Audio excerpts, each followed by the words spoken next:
Chose promise, chose due, on file retrouver Loïc Ballet pour se régaler avec du bon fromage. Vous êtes où? Bonjour Loïc, vous êtes où exactement? On va être à l'antenne. Prends des fromages, fais comme si tu Voilà, coupais un truc. c'est ça. Fais comme si tu y étais. Bonjour Loïc, je répète, Bonjour. le monsieur te demande où Bonjour Laurent. Ah bah regardez où nous sommes. Nous sommes dans une fromagerie là, c'est assez flagrant et surtout nous sommes à Annecy. Regardez comme c'est beau. Alors Annecy on l'appelle la Venise des Alpes. Pourquoi? Eh bien parce qu'il y a ces petits canaux qui s'échappent du lac d'Annecy et qui viennent lécher le vieil Annecy et ses immeubles. Alors là surtout si nous sommes chez un fromager à Annecy, c'est parce que ici à Noël c'est l'endroit où c'est le moment où l'étale du fromager est la plus garnie. Et je crois qu'on en a un exemple assez flagrant non quand même. Et vous êtes sûr que c'est là-bas dans les Alpes qu'il y a le plus beau plateau de fromage? Ah, bah ça, exactement, effectivement. Alors, juste pour vous donner un ordre d'exemple, nous sommes en Savoie, Haute-Savoie. C'est le département de la Haute-Savoie et de la Savoie réunis. Et regardez, sur ce plateau, je vous ai mis les 8 appellations. C'est assez rare, cette concentration d'appellations sur 2 départements. 8 appellations, alors il a fallu que je fasse un choix, forcément. Alors, juste pour vous, Laurent, et pour vous, les amis, je vous ai choisi 2 spécialités, pour moi, deux coups de cœur pour Noël. Le Beaufort. Alors là, le Beaufort, on est sur un Beaufort, demandez plutôt un Beaufort d'été. Pourquoi? Eh bien parce que c'est au moment où les vaches sont à l'alpage, en été, qu'elles vont capturer dans leur lait toute la flore de la montagne et qu'on va retrouver ensuite dans la pâte du fromage. Et puis là, deuxième fromage, lui aussi que j'aime beaucoup, c'est l'Abondance. L'Abondance est légèrement un peu plus amer, qui va vous rappeler un petit peu un salaire tradition aussi. Pourquoi? Eh bien parce que dans ces 2 fromages que je viens de vous citer, il y a quoi? Il y a de la gentiane dans les estives et dans les alpages. Et cette gentiane, on va la retrouver. Elle va transmettre cette légère amertume au lait et ensuite au fromage. Et puis alors là, je vous ai trouvé... Oui. Je vous ai trouvé, juste, regardez les amis, un fromage que vous connaissez. Vous le reconnaissez, Laurent, là, celui-ci? Non. C'est le reblochon. Ah, alors oui. là, le reblochon, pour le reconnaître, il faut plutôt prendre un reblochon fermier. Et comment on reconnaît un reblochon fermier? On va gratter par là et on va voir cette petite pastille verte qui va apparaître. Et c'est cette pastille verte qui garantit qu'il est fermier. Voilà. Alors, moi, je vous ai concocté un petit sujet. Je suis allé voir un fromage qui ne se fait que l'hiver. Il est ici. Nous sommes allés en Franche-Comté. Alors, c'est quoi? À 1 heure d'ici, à peine. Nous sommes allés dans le Doubs pour découvrir comment on fabriquait le Mont d'Or. Un fromage qui n'est fait exclusivement qu'en hiver. Et alors là, le temps que vous allez dans le Doubs, bah, moi, je descends dans la cave. Voilà, regardez, on se retrouve juste après dans la cave. Et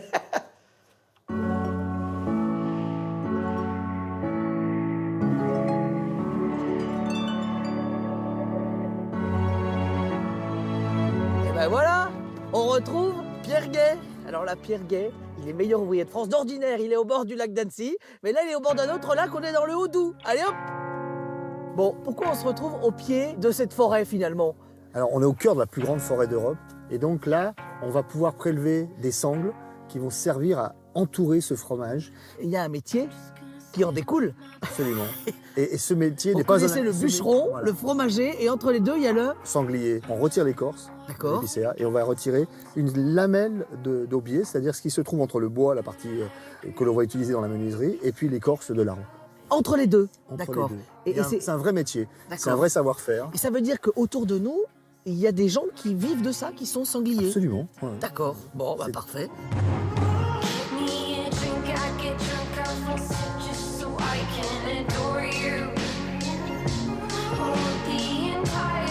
Et notre épicéa, on le retrouve ici, à la fromagerie. Ce matin, on va sangler 3000 fromages. Et c'est à ce moment-là, en sanglant, que l'épicéa va transmettre toute sa flaveur au Mont d'Or.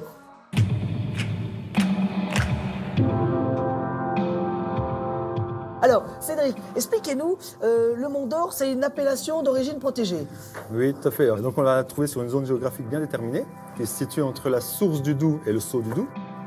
La particularité de ce fromage, c'est qu'il est uniquement fabriqué avec du lait issu de la Montbéliarde. Ah, ça c'est la race locale, C'est la autochtone. race locale, c'est la seule race qui est autorisée pour le Mont d'Or. C'est une AOP au lait cru, à ne pas confondre avec les voisins de l'autre côté de la frontière qui, eux, font du vacherin, Oui. qui est à base de lait pasteurisé. Ah, bon, c'est plus drôle au lait cru quand même. Oui, oui, absolument. Et les saveurs sont beaucoup plus intenses quand on est sur du lait cru.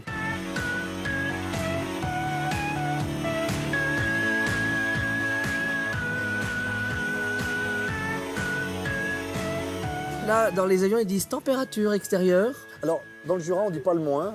On est à 8 là. Ah, on est à Mais- 8. D'accord, mais on est à moins 8, à voilà. négatif. Ok. La recette la plus simple, on va piquer le fromage avec un petit peu d'ail. On va faire une ouverture centrale et insérer quelques gouttes de vin du Jura. Ah oui, oui. Alors pourquoi le vin du Jura? Parce que c'est le vin de ce terroir-là, en fait, c'est ça? Moi, j'aime bien marier les terroirs. Là, on va faire rêver tout le monde, les coulisses du triporteur. Voilà. On a notre petit four. Il est chouette, hein? Combien de temps on le met dans le... Entre 15 et 20 minutes à 180 degrés. Ah! C'est prêt? Et alors là, on va... Oula. Ah non, c'est pas mal, ça va. Ah, en plus, c'est pratique l'aluminium, hein? Exactement. Pas chaud au doigt.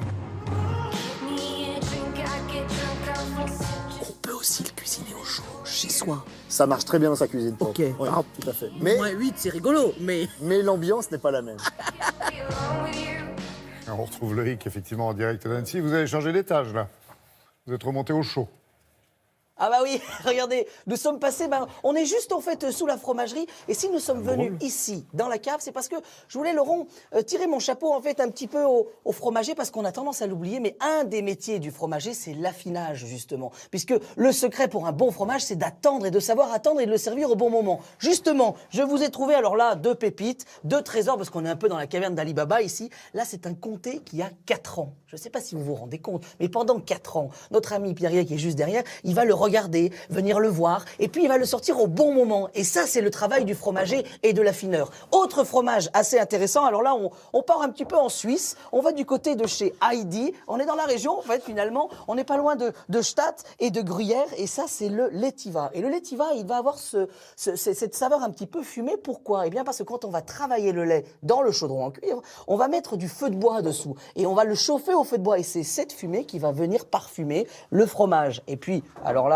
2 spécialités. Moi j'en parle, c'est presque un dessert. Moi, je préfère ça à une bonne pâtisserie. Ce sont, alors là, c'est un brie de Meaux et là, un brie à Savarin. Et la spécialité, pendant les fêtes, tous vos fromagers, généralement, le font en France. C'est une tradition. On va truffer, c'est-à-dire qu'on va couper en 2 le fromage et à cœur, on va dissimuler des truffes. Et c'est le fromage qui va petit à petit diffuser les parfums de truffes. C'est pas mal, là, hein? Oui, j'ai Laurent, l'impression que il est vous bien, allez là. rester sur place, ouais.